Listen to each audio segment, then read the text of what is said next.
What do you do, Kanekis? Welcome back to the channel. I hope you're all doing well. So, the final part of our series on what the hell happened in 1971 and looking at the impact of fiat currencies on society. So, quick recap: part one, we looked at what fiat currencies are, how it affects income growth. Part two, looked at male-female dynamics. It was a very touchy subject. Part three, today in this one, we're going to be looking at fiat currencies affecting life trajectory. And I'll also tie it all up and we'll look at the solution to all of this. Shout out WTF happened in 1971.com. All my charts are from there unless stated otherwise. By the way, if you haven't seen the other two parts, I do recommend watching them in order just because of it flowing better. It just flows better that way. Before we get into it, please hit the like button, subscribe as well.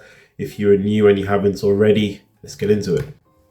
As a quick recap, what are fiat currencies? Fiat currencies mean that the currency is unbacked. It is backed by nothing. And in 1971, President Richard Nixon, president of America at the time, basically turned the dollar into fiat. The dollar used to be tied to gold. It used to be pegged by gold. It used to be exchangeable with gold. However, in 1971, he said, yeah, we're not going to give you your gold back. You can no longer exchange it. It was a temporary measure, but it's still the case today. And unfortunately, all currencies around the world are tied to the US dollar. So all currencies at that point in time, 15th August 1971, all became fiat currencies. And this allowed governments to print as much as they like, basically print to infinity, which is why we have inflation. We have inflation today. So getting into the part three, the third part, we're looking at how fiat currencies affect life trajectory. So the first is that there's a greater focus on surviving than thriving. As you can see on this chart here, it looks at how people are rating these 5 issues. So developing a meaningful philosophy of life, helping others who are in difficulty, becoming an authority in my field, raising a family, becoming very well off financially. And as you can see, in 1971, this green line, being very well off financially, skyrockets.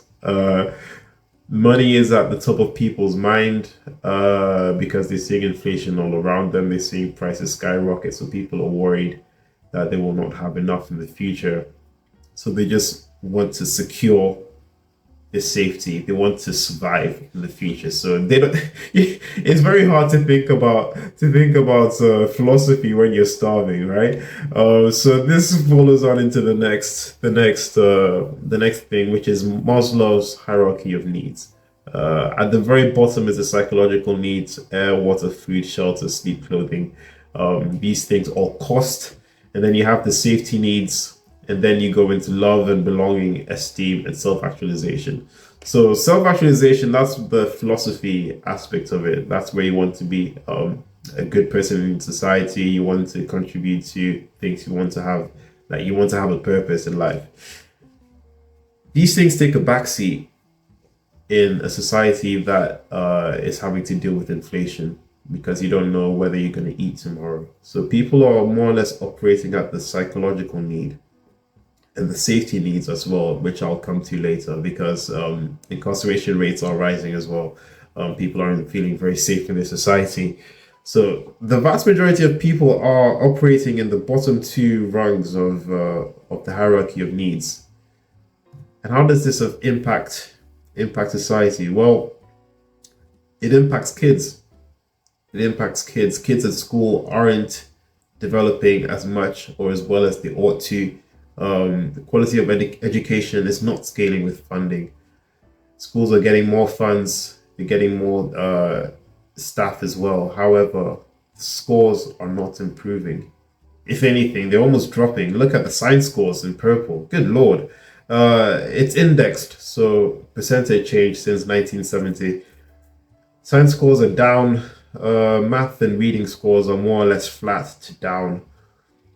So funds are increasingly spent on employing more staff, but test scores are basically declining or stagnating. So like I said, hierarchy of needs, kids can't focus on improving themselves. They can't focus on studying because the vast majority of them are impacted by inflation because, I mean, they're not getting the food or the nutrition they need at home. I'll talk about nutrition in a bit as well. Looking at following on from the education system, you're seeing a decline in US born physics PhDs. You're like, what's the relevance in physics PhDs? Well, it's part of it, it's part of the education system. With the total US citizens who are becoming PhDs, massive decline since 1971. You can see a real interest in self actualization after World War II, just a real boom in terms of engineering and physics. However, it peaks around 1971.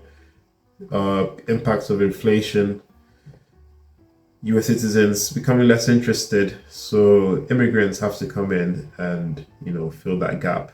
And now it's almost to the point where the immigrants are more or less the deciding factor in terms of the total. As you can see, in around 1980 to 1995, the total non-US citizens becoming or having physics PhD is increasing, but the US citizens is more or less flat to slightly increasing. So they're having to import more physics PhDs.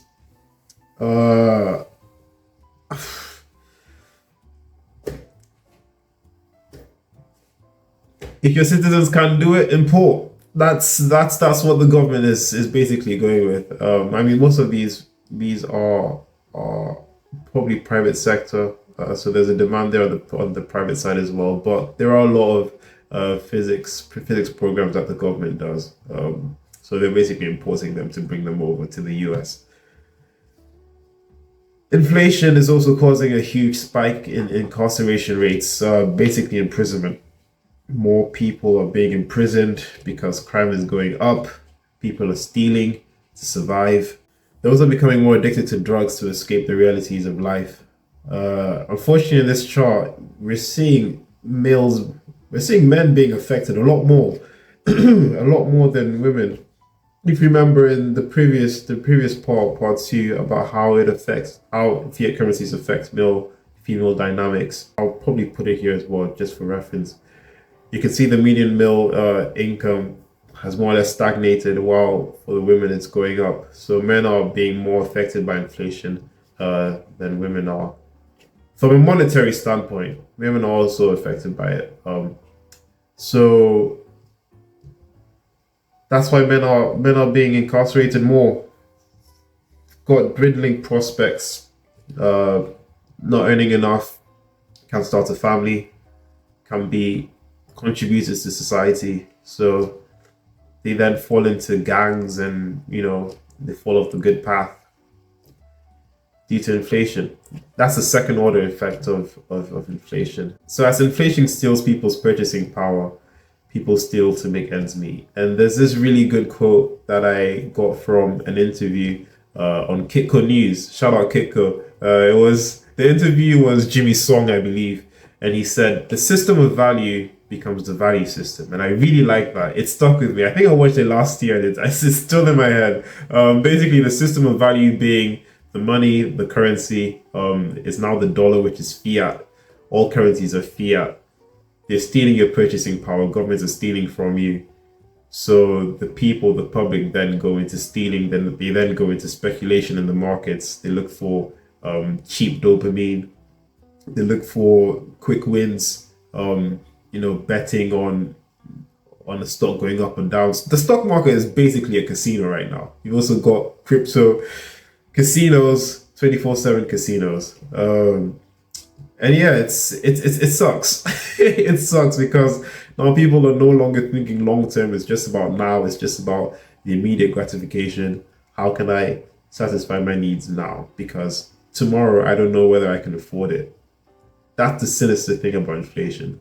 Unfortunately, there's also an increase in mass school shootings. As you can see in 1970, more or less zero to flat. Americans, how do you feel about this? Because school shootings weren't that common before the end of the gold standard. As you can see, maybe the highest was 5 back in 1940. We're seeing 0 for decades, and then after 1971, boom. So public safety sees a negative impact as the public grows more frustrated and violent. Like I said, it now affects the hierarchy of needs. People are operating on that safety rung. They can't really think about philosophy. They can't think about being better for society. It's just about how do I survive today, tomorrow, next week, next month, a year. Inflation is stealing people's prospects.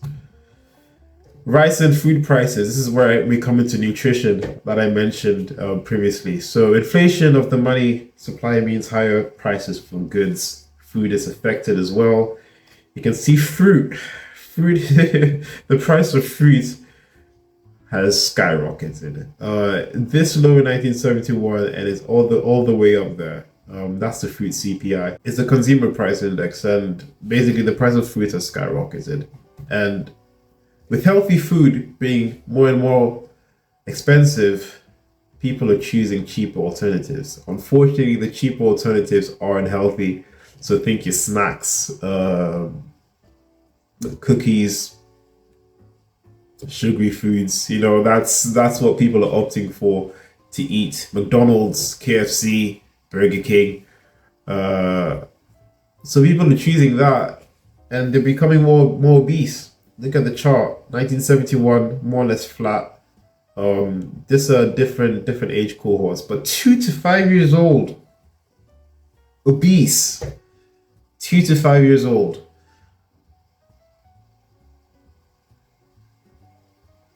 Ah, gosh. Yeah. Parents can't afford quality food. They can't afford whole foods because it's expensive, so they're choosing alternatives. And this then feeds into, sorry for the pun, but this then feeds into the lower test scores.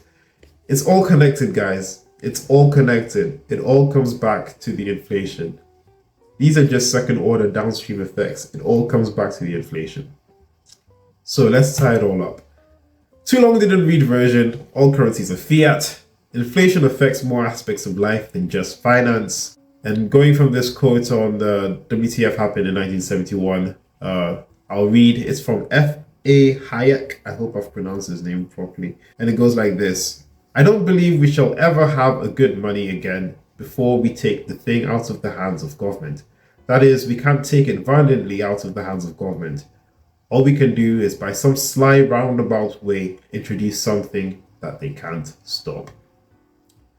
So how do we do this? How do you protect yourself from inflation? Well, invest in assets. Invest in... I hesitate to recommend investing in stocks because the stock market is highly speculative these days. The valuations of some of these stocks are astronomical. Maybe just do index funds, I suppose. Just do index funds, but don't sell when the market peaks. Just leave it in. If I can recommend something, I'd say gold and silver, it's just a really good hedge against inflation. At least buy some. It's insurance on your money. Get some gold and silver. Upskill at your job. Get a promotion if you can. And yeah, return to the gold standard. That is not something we can do immediately. It takes time. But imagine if 8 billion people decide to own a bit of gold. Like I said, you can purchase down to a gram. Just get a bit of gold. Get a bit of silver. What can governments do? You know, that means they're now seeing a lower trust in their fiat currencies. Like I said, fiat is based on public trust. Now seeing lower trust, people aren't using it as much. In fact, the BRICS are trying to do something in a sly roundabout way themselves. You should look into it. Look up BRICS. That's Brazil, Russia, India, China, South Africa. They're coming up with their own currency, their own way to do trade amongst themselves. So they're bypassing the dollar, which is probably going to lead to some hyperinflation event in the US. So yeah, to read from NASDAQ, to wrap it up here, it is basically said, returning to the gold standard would have a huge impact on all levels of the US economy and make it impossible for the Fed to offer fiscal stimulus. I've added in here print money. That's what they mean. By fiscal stimulus, print money. After all, if the US had to have enough gold reserves to exchange for dollars, on an as-needed basis, the Fed's ability to print paper currency would be incredibly limited. Gold shackles government. That is why it was put in place by the Constitution, by the US Constitution. As JP Morgan said, gold and silver are money, everything else is credit.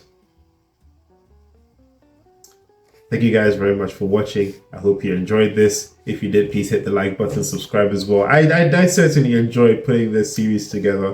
It was very fun. I'll look to do more of this. I love doing it in PowerPoint as well. So something about doing it in PowerPoint just makes it so much easier. But yeah, I hope you enjoyed it. Please hit the like button and leave a thanks as a tip with your comment. You don't even have to leave a comment. You can just leave the thanks. It will still be much appreciated. So thank you guys very much. Thank you very much. I'll look to continue doing more of this, and I'll see you next time. Peace.